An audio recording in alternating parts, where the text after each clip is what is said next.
Boa noite, gente. Boa noite, colegas, professor. Vamos fazer uma mesa redonda sobre o tema de epilepsias e da disciplina de fisiopatologia do módulo do sistema nervoso. Eu sou a Aina Holanda e meus colegas vão se apresentar também. Boa noite, eu sou a Letícia Leitão. Boa noite, sou Gisvaldo Cavalcante. Boa noite, meu nome é Elvis Félix. Boa noite, eu sou Bernardina Santos.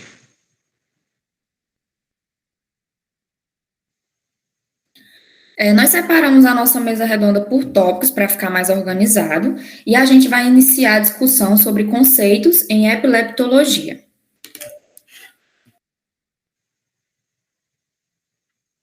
Bom, os conceitos iniciais que a gente tem para falar são que, antigamente, acreditava-se que os surtos, ou as crises, aliás, as crises epilépticas, elas vinham de algum demônio ou algum ser superior.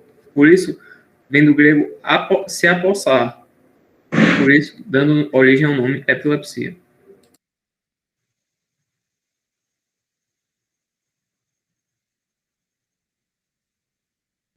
O primeiro conceito, é bom lembrar também que o primeiro conceito foi tratado no século XIX, né,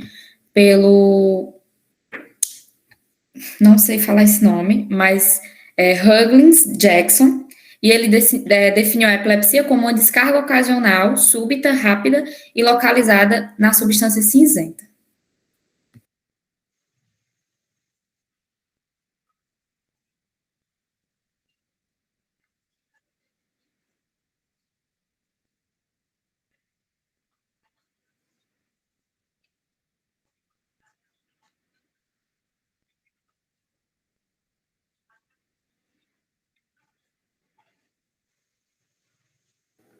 A depender do local do cérebro, obrigado. Onde vão ocorrer essas descargas, onde vai ocorrer essa normalidade elétrica, vai haver uma manifestação diferente nos sintomas, podendo ser até motoras, generalizada, pode ser local, ou em um membro, o membro todinho se mexendo, pode ser no corpo todo, o corpo travado, que pode ser com a perda ou não da consciência. Sensorial, a pessoa vai sentir, vai ver uma coisa que não está nem ali, vai estar delirando. Pode ser autonômico, a pessoa fica só fazendo um movimento repetitivo, e até psíquico, que a pessoa sente aquela tristeza, aquele sentimento do nada. Então, eu acho que é bom falar isso também. As pessoas têm muito na cabeça que a epilepsia é só aquela situação em que a pessoa se debate, né? Mas não é só assim, tem que entender que tem vários tipos. É de extrema importância também definir os dois conceitos, que é a crise convulsiva e a epilepsia. Porque a crise convulsiva, ela é aquela atividade neuronal elétrica anormal que vai gerar aqueles sintomas específicos que já conhecemos, como, por exemplo, quando aquele paciente ele tem abalos musculares, devido àquelas atividades elétricas que vão acontecer em determinados neurônios. E a epilepsia, que podemos dizer assim, que é a doença em si, quando essa rede neuronal é mais propício para ter novas convulsões. A epilepsia, então, ela vai ser causada por descargas súbitas e anormais, ou então muito excessivas, que vão ocorrer, como o Elvis falou, ocorrer em determinado local do cérebro, ou então ela pode ser generalizada e atingir os dois hemisférios. E ela não é sinônimo de convulsão, como a Bernardina falou, e também nem sempre uma crise epiléptica significa que a pessoa vai ser diagnosticada com epilepsia. Depende do fator, por que isso ocorreu, o tempo de duração, se tem tendência a acontecer novamente, tudo isso tem que ser analisado antes de chegar realmente ao diagnóstico da epilepsia. A crise epiléptica convulsional também, ela dura pouco tempo, né? A gente estava vendo os artigos e estava falando que a maioria dura menos de 2 minutos. Então, é uma forma legal de você diferenciar convulsão de epilepsia. E geralmente essas crises convulsivas, elas estão relacionadas à epilepsia motora. Entre as que o Elvis falou, geralmente ela está relacionada com as manifestações motoras que atingem os nossos membros, os nossos músculos.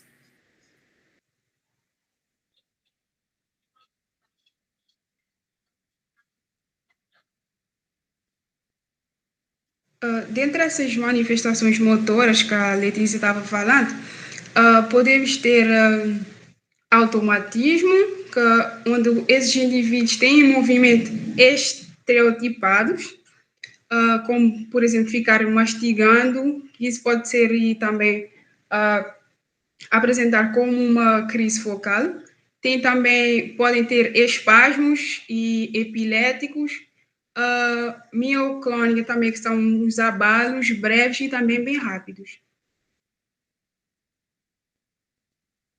Bom, quanto à classificação da epilepsia, ela pode ser classificada em 2 tipos: as crises epiléticas e as síndromes epilépticas. As crises epilépticas, elas são avaliadas pela associação entre a semiologia ictal, ou seja, a natureza do ataque epilético, e o encefalograma.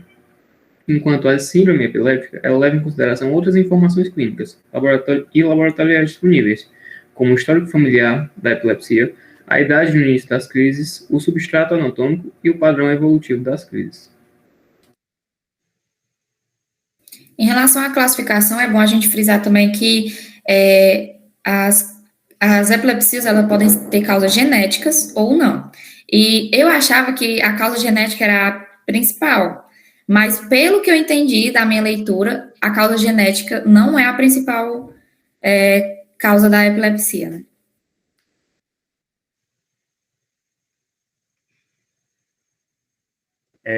Mais ou menos, né, Ariane? Porque ela vai ter a causa idiopática, não é mesmo? Que é a genética, que vai ser aquela parte que é se manifestada até na primeira infância, né, no início. E vai ter e pode ser ocasionada também por lesões, que é assintomática, que é quando a pessoa sofreu um acidente ou alguma coisa aconteceu, e aquela lesão ocasiona ataques epiléticos na pessoa. Tem isso também. Pode ter também. Pode falar, Maria.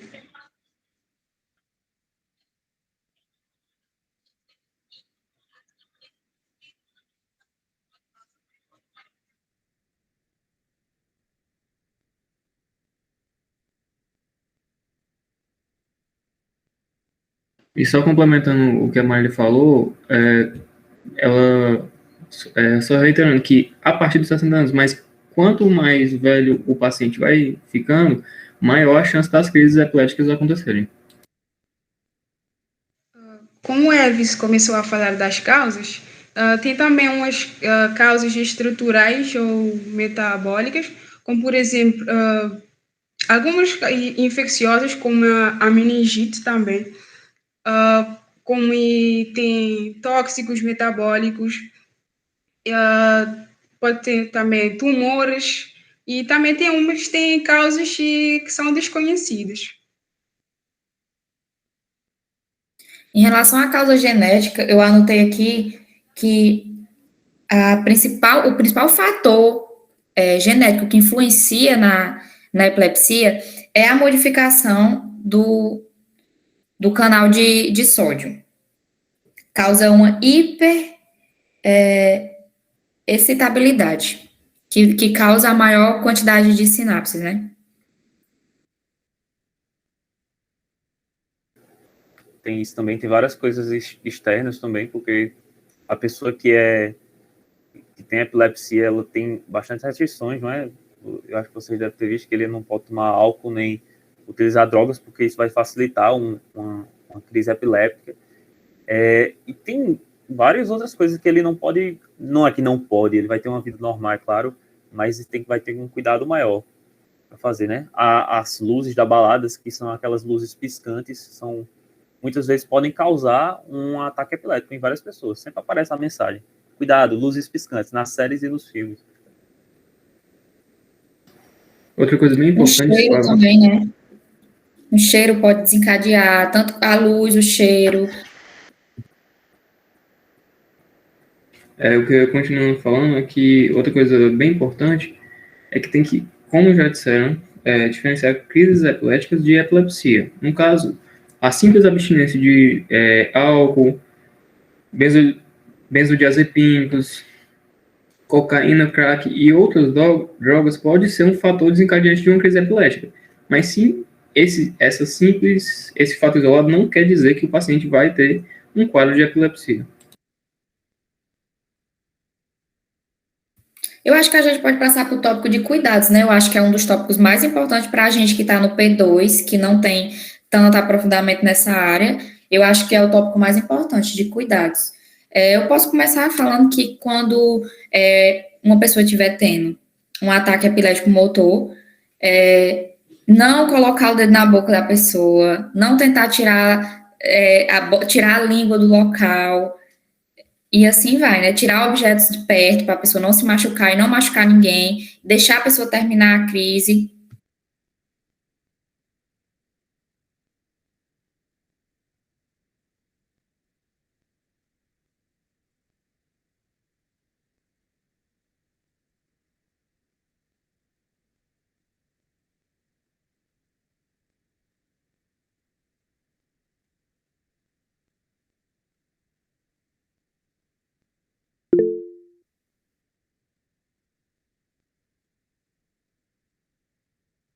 Também é importante, claro, se você estava presente no início da crise, você saber quanto tempo ela durou, porque, como foi dito, as crises elas duram geralmente menos de 2 minutos. Então, quando a crise passa de 5 minutos, é importante levar a pessoa para o hospital ou então chamar o SAMU para que ela possa ser atendida corretamente. Esse tópico é muito importante. Eu até anotei umas observações aqui, que se a crise passar de 5 minutos ou for repetida, tem que chamar o SAMU. Também, se tiver dificuldade para respirar, crise na água é muito importante. Ferimentos, gravidez ou doenças prévias e a primeira crise, tem que chamar o SAMU.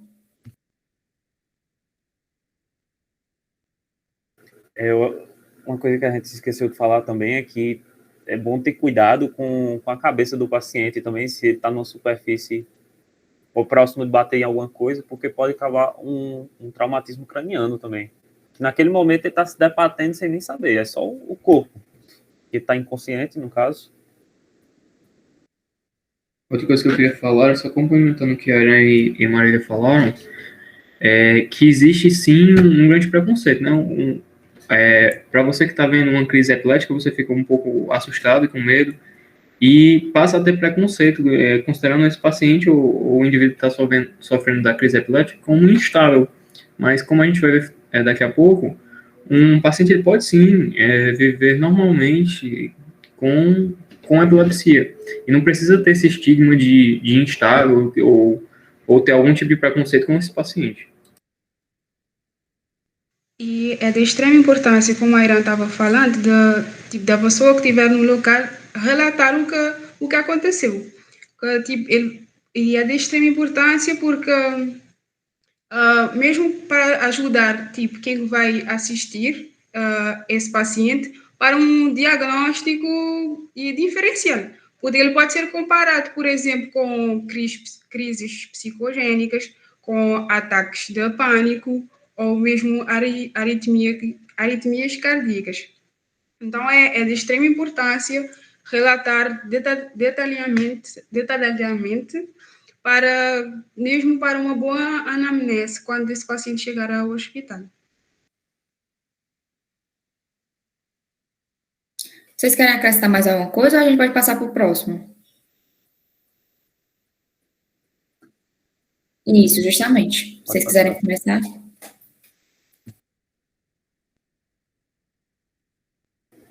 Eu vi um dado, eu não entendi muito porquê, mas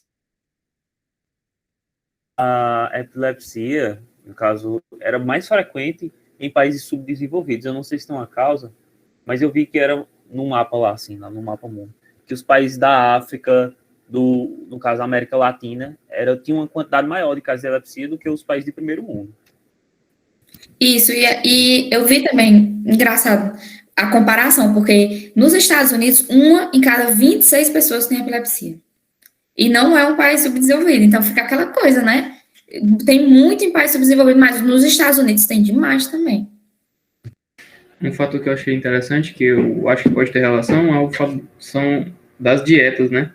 Porque, por exemplo, como a gente vai ver, uma dieta pobre em carboidratos, ela pode ser uma estratégia para combater as crises epiléticas. E nesses países, principalmente, como a Ana falou, nos Estados Unidos a gente vê um país muito rico, mas também rico em casos de obesidade, onde o consumo de carboidrato é muito alto, pode ser um indicativo. Eu vi também que essa maior incidência desses países subdesenvolvidos, pode ter também relação com a incidência também de infecções no sistema nervoso central também, nesses locais que são maiores. A gente não pode esquecer também do fator genético, né? Porque por mais que seja menor do que o fator ambiental, mas é uma população com muita gente que tem, que vai se reproduzindo, vai ter maior quantidade também, né?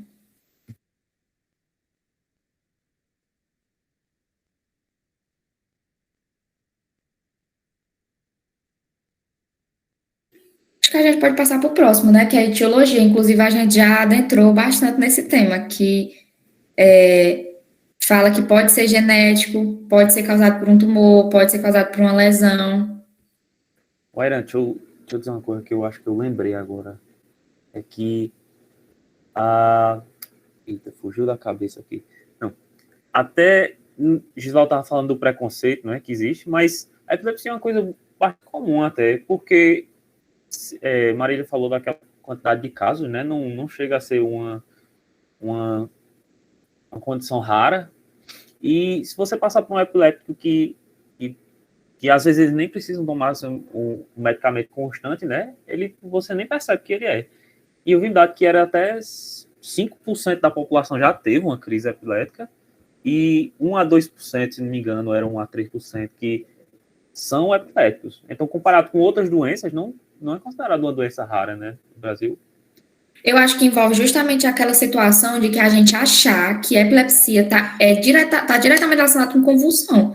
Mas não é assim, pode ter outras formas. Então, como a gente não conhece, a gente fica sempre associando só aquele negócio de convulsão, né?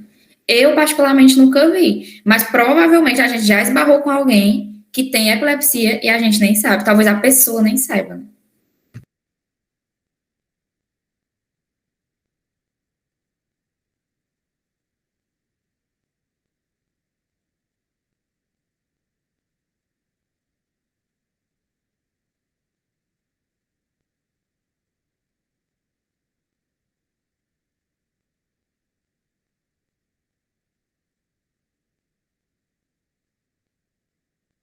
Principalmente É as isso. crises focais, né? Porque as crises focais, elas se manifestam de uma maneira mais branda, entre aspas, é mais diferenciada. Era justamente isso que eu ia falar, já, que quando a gente vê uma crise focal é mais comum identificar um sintoma específico, como a Marília falou, só no braço, mas aí essa crise focal, se repetidas vezes, pode começar a desencadear uma crise generalizada. E aí os sintomas vão ficando cada vez mais sérios.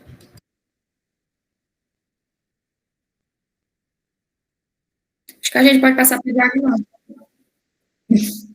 Sim.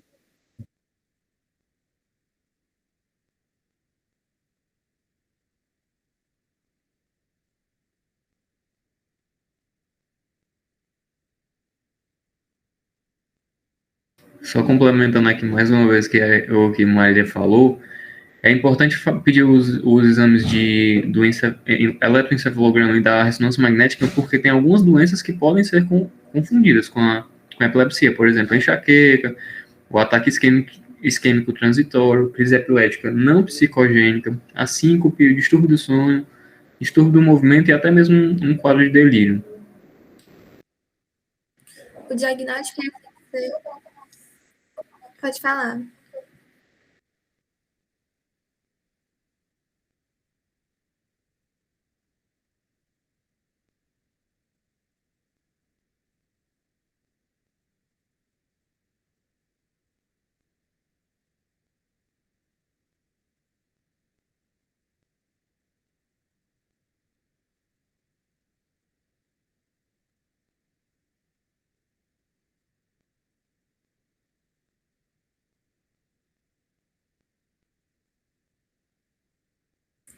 Por isso que o diagnóstico clínico ele é tão importante, justamente porque para diagnosticar a epilepsia tem que ter uma investigação, se ocorreu algum trauma, se tem algum fator genético, alguém na família que já tem, porque ela pode ser parecida com outras doenças e também ela pode se manifestar de várias formas.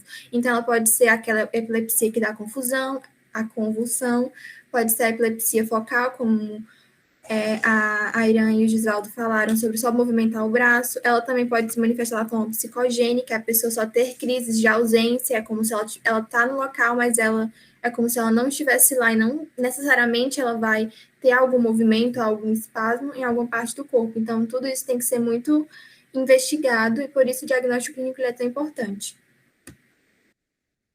E também a realização do meu Deus, EG, ele é muito importante também, porque nem sempre as crises, tipo, não, tem crises convulsivas, tem uns que são não convulsivas. Aí a realização desse exame vai ser importante para diagnosticar. E é importante diagnosticar porque, como o Gisvaldo falou, a crise focal, por mais que a gente não esteja vendo, ela pode evoluir para uma generalizada. Então, é importante diagnosticar.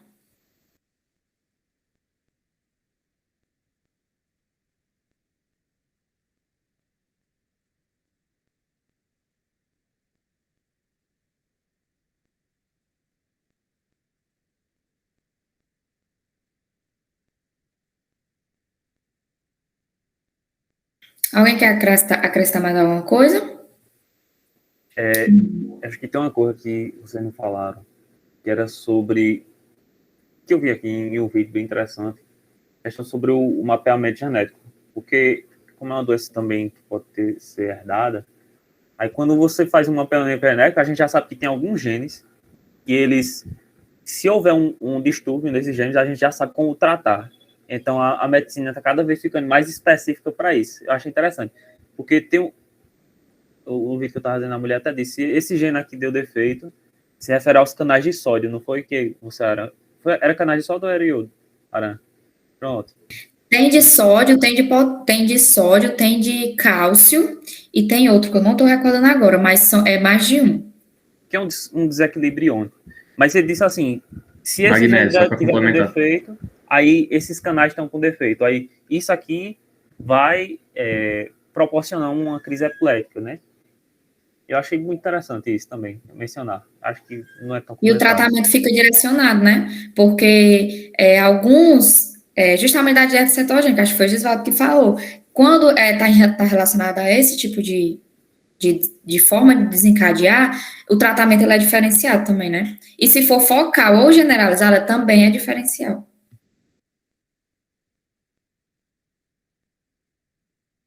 O próximo tópico seria situações que desencadeiam, mas a gente já falou bastante sobre isso, acho que não tem. Se alguém quiser acrescentar mais alguma coisa, o próximo seria tratamento. Sim.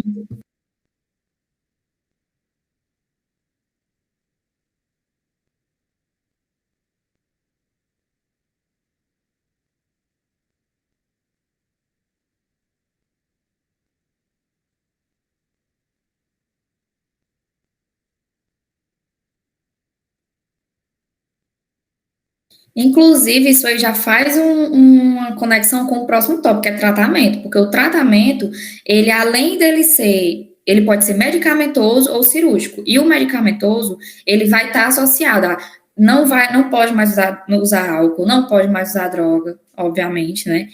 Tem que dormir de 6 a 8 horas por dia, obrigatoriamente. As crises iniciais, as pessoas que têm primeira crise, não podem tomar banho de piscina só, atividades aquáticas, né? Dirigir sozinho também.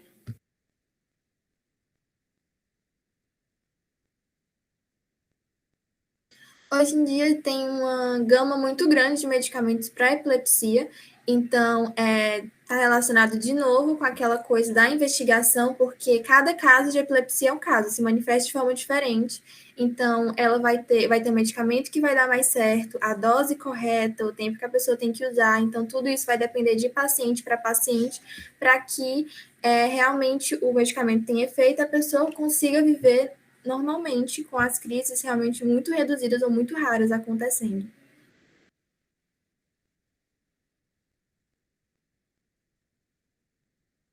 Pelo que eu estava lendo, os medicamentos para epilepsia eles são divididos em três partes: os mais antigos, os mais novos e o de terceira geração. Mas não significa que o de terceira geração seja melhor do que o mais antigo, melhor do que o mais novo, e assim vai. Porque, ao meu entendimento, o tratamento ele tem que ser individualizado. Tem que ver como a pessoa está se adaptando àquele remédio, mudar a dose, mudar o medicamento, o custo do medicamento também interfere, a gente não pode esquecer disso. Não é só a gente rica que tem epilepsia, e assim vai. Eu vi também que o uso da... Pode falar, Maria. Eu vi que esses fármacos da segunda e terceira geração, que a Era estava falando, eles geram menores efeitos colaterais, mas não quer dizer que sejam melhores do que os da primeira geração. E também eles têm digamos assim, maior perfil e perfil da interação medicamentosa.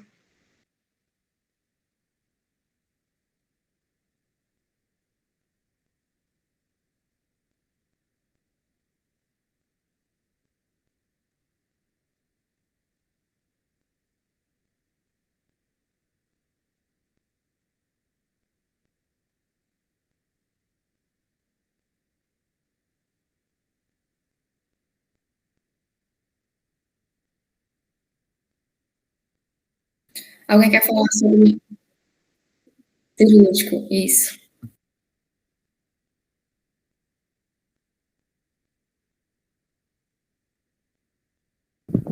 Posso falar.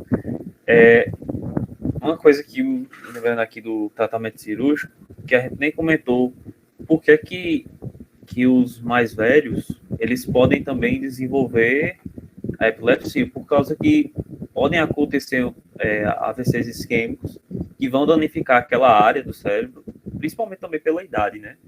E aquela lesão que ocorreu lá no córtex cerebral pode estar desencadeando surtos epiléticos. Aí, quando a pessoa tem uma lesão, quando ela sofreu um choque mecânico, alguma coisa, uma bala atravessou a cabeça, aí ficou aquela lesão, ela tá tendo os ataques, aí eles vão fazer o quê? Vão tentar tirar aquela região lesionada, que provavelmente está causando isso, e quando retirarem, é bem possível que ele melhore e não tenha mais nenhuma crise. Mas se ele não melhorar totalmente, pelo menos uns 50% ele melhora. Porque a gente já tem evidências de que retirando essa parte. Agora, tem que ter cuidado, porque não é sempre que essa opção vai estar disponível, não é? Principalmente nas pessoas que são de origem genética. Essa casa aqui é de pessoas que são lesões.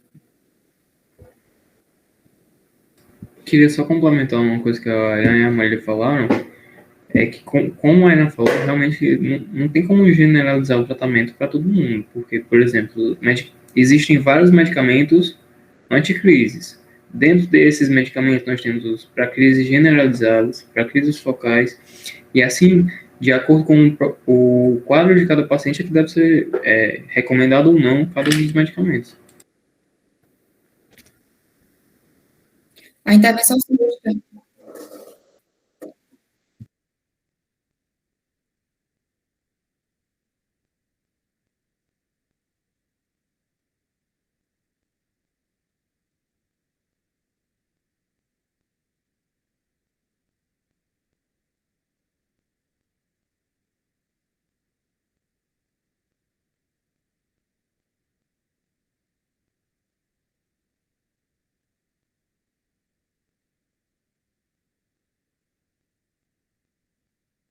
Inclusive, tudo isso que a Marília falou, ele deve ser feito através de uma equipe multidisciplinar, né? Não só o neurologista, mas também psiquiatra, assistente social, é muito importante. Que mais? Tinha um bocado lá. Nutricionista.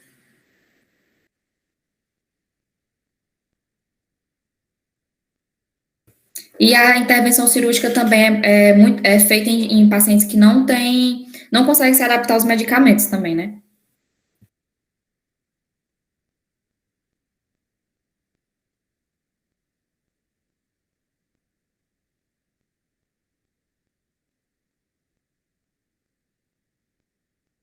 Vou falar aqui.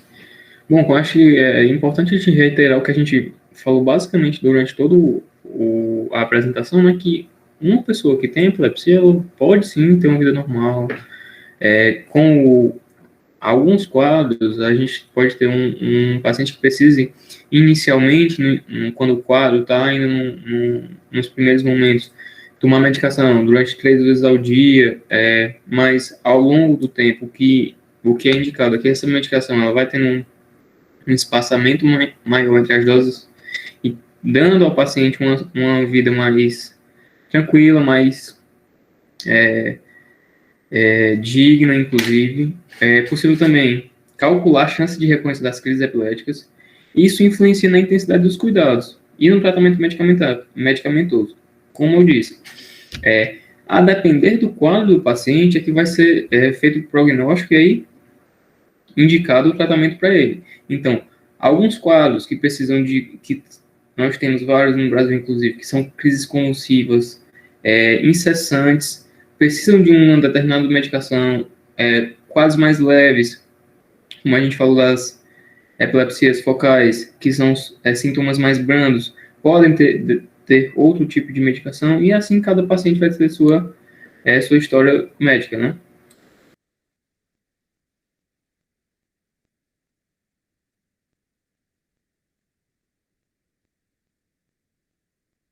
Inclusive, aquelas recomendações que eu falei no início, que era para os pacientes que tinham a primeira crise, de não poder nadar só, não poder dirigir sozinho, não é uma coisa pelo resto da vida. A pessoa que ela tem epilepsia, ela não está debilitada. Ela depois do tratamento individualizado, como a gente tanto falou aqui, ela pode sim passar a ter uma vida totalmente normal, andar sozinho, fazer as coisas sozinhas. E assim vai. A gente não pode ter preconceito em relação a isso.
Alguém quer acrescentar mais alguma coisa? Acho que podemos finalizar, né, gente? Deixa eu só dar É uma isso. curiosidade aqui pro pessoal do final.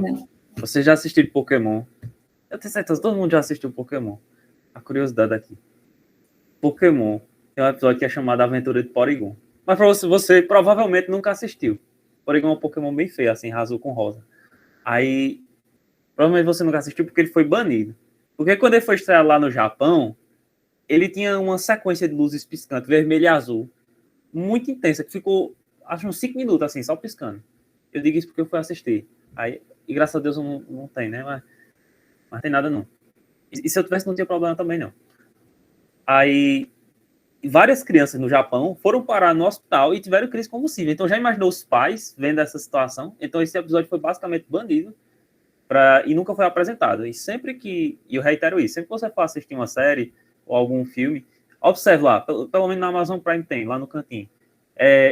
esse filme possui cenas e luzes piscantes, porque, se não me engano, eu não sei se vocês lembram o nome aí, não sei o nome, mas que essa condição pode estimular a crise epiléptica também. Fica curiosidade para casa, viu?